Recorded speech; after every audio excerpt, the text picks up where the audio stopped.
आप अपनी ज़मीन के मालिक हैं, लेकिन कल किसी फाइल में आपका नाम मिटा दिया गया और लिख दिया गया वक्फ प्रॉपर्टी। ना कोई नोटिस आया, ना ही केस हुआ, सीधा दावा किया जाने लगे ये ज़मीन वक्फ प्रॉपर्टी है।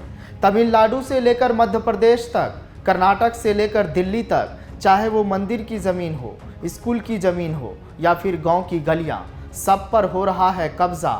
लेकिन इसी बीच मोदी सरकार अब एक नया बिल जो इस चुपके कब्जे को कानूनी जामा पहनाने की तैयारी में है। लेकिन ये वक्फ बिल लाने पर विपक्षी सांसद अफजाल अंसारी छाती पीटने लगे हैं। क्या है पूरा माजरा, देखिए इस रिपोर्ट में। देश भर में जमीन का असली मालिक कौन है? आप, सरकार या वक्फ बोर्ड? कहीं मंदिर की जमीन वक्फ घोषित कर दी गई, कहीं स्कूल, कहीं अस्पताल या पूरी कॉलोनी पर लग गया वक्फ प्रॉपर्टी का टैग। इसी बीच मोदी सरकार वक्फ बिल लाकर सौगाते मोदी देकर मुस्लिमों को तोहफा दे दिया। बस फिर क्या था, कई विपक्षी सांसद इस पर छाती पीटने लगे। तमिलनाडु में मंदिर ट्रस्ट की जमीन वक्फ बता दी गई। मध्य प्रदेश में एक गांव के लोगों ने कहा, हमें तो पता ही नहीं था कि हम किराएदार हैं। और कर्नाटक में वक्फ बोर्ड पर 2 लाख करोड़ के घोटाले का आरोप भी लगा। और अब नया वक्फ बिल, जिसमें बिना बताए, बिना सबूत किसी भी जमीन को वक्फ घोषित किया जा सकता है।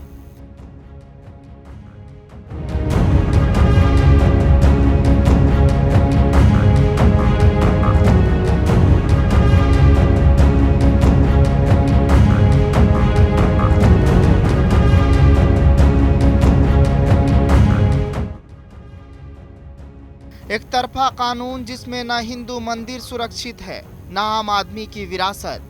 मस्जिदों का डेटा वक्फ बोर्ड के पास है, लेकिन मंदिरों का न कोई रजिस्ट्री, न सुरक्षा, न सुनवाई।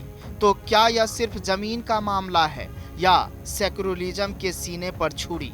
यह देश सबका है तो कानून भी सबके लिए होना चाहिए, वरना कल मंदिर की घंटी नहीं बजेगी, सिर्फ एक नोटिस सुनाई देगा, this is Waqf board property.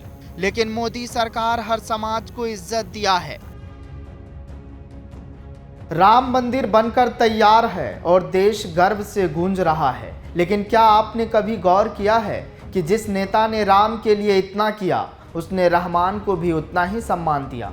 जो अयोध्या को विश्व मंच पर लाता है, वही वक्फ संपत्तियों की हिफाजत का कानून भी लेकर आता है। जो काशी की गलियों में दीप जलाता है, वही ईद पर सौगाते मोदी बनकर मुस्काने बांटता है। मोदी है तो इरादा है, नफरत नहीं नीतियों की बात है, धर्म नहीं दायित्व की बात है।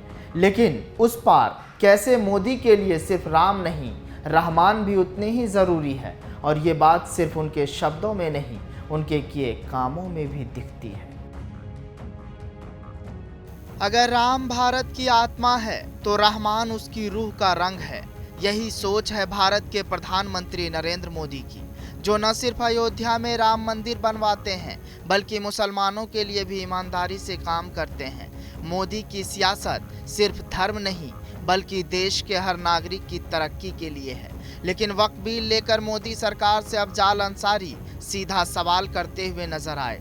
अफजाल अंसारी ने कहा, सदन के मुखिया अपने परिवार का तो संरक्षण नहीं कर सके, उनको तो न्याय दे नहीं सके, अधिकार दे नहीं सके, लेकिन अल्पसंख्यक महिलाओं को अधिकार देने की बात करते हैं। देश के राष्ट्रीय स्मारकों का तो संरक्षण कर नहीं पा रहे हैं। लाल किला बनाया शाहजहां ने और उसका भी संरक्षण करने के लिए प्राइवेट कंपनी को दे दिया गया है। उन्होंने आगे कहा कि मुंबई में जो सबसे ऊंची इमारत बनाई गई, बताया जा रहा है कि वो यतीम खाने की जमीन पर बनाई गई है। इसी सवाल को लेकर सरकार की चिंता बढ़ गई है। वक्फ की खाली प्रॉपर्टियों को बेचने की बात कही जा रही है। इसका मतलब है कि खरीदने और बेचने का कोई नया धंधा आने वाला है।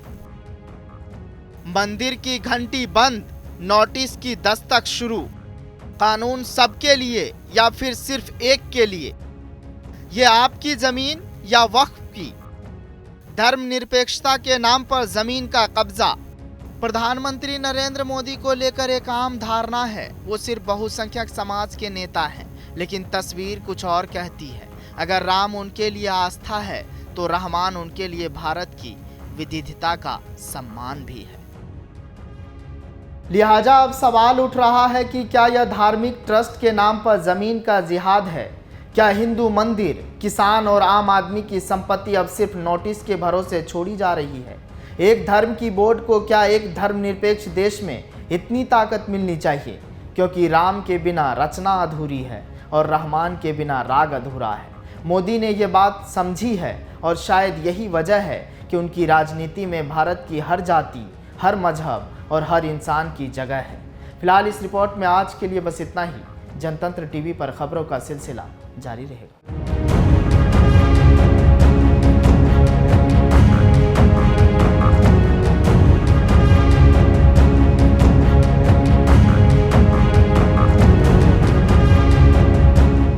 ब्यूरो रिपोर्ट, जनतंत्र टीवी।